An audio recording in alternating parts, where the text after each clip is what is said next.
Hi everyone, welcome back. Today we are talking about Psalm 88, and we have a new author to talk about. But before we do that, let me remind you that you can download this PDF for free on our website at tobelikechrist.com, and you can download all the other ones that we've done, which are hundreds at this point. So go check those out if you haven't already. I'm going to try to do some updating on the website because I know I'm a little bit behind. I mean, my IT department is a little bit behind. As you will see on our PDF, we have a new author today. At least I don't think we've talked about him before. It is Heman, the Ezrahite. I always have trouble pronouncing that. Heman, or as I like to say, He-Man. If only my parents had named me He-Man.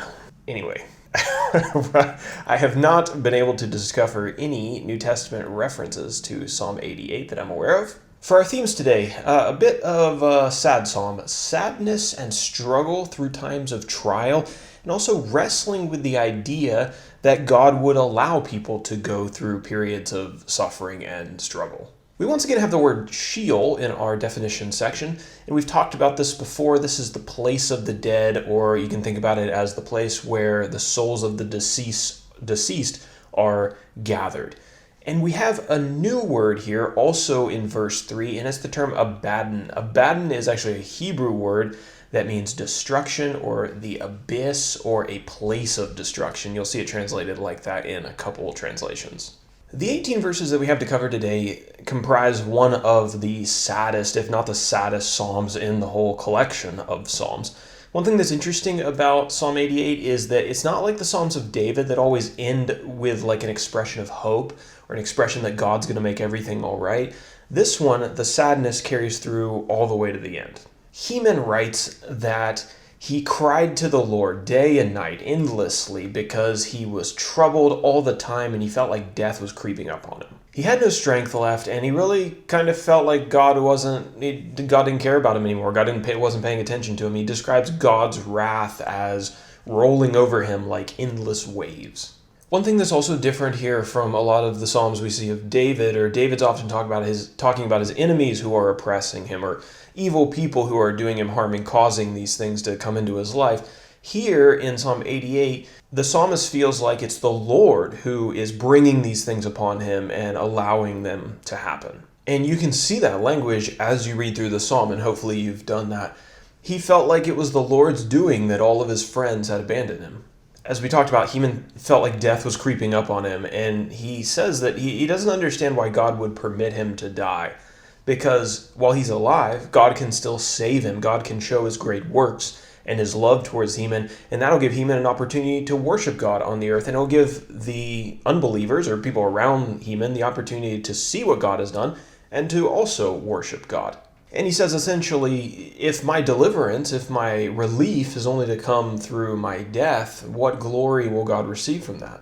So essentially he's just asking, why isn't God saving me now? Why isn't this deliverance come? And why does it feel like death is getting closer every day? He said, "Oh Lord, why do you cast my soul away? Why do you hide your face from me?" In verse 14. There's a rabbit outside.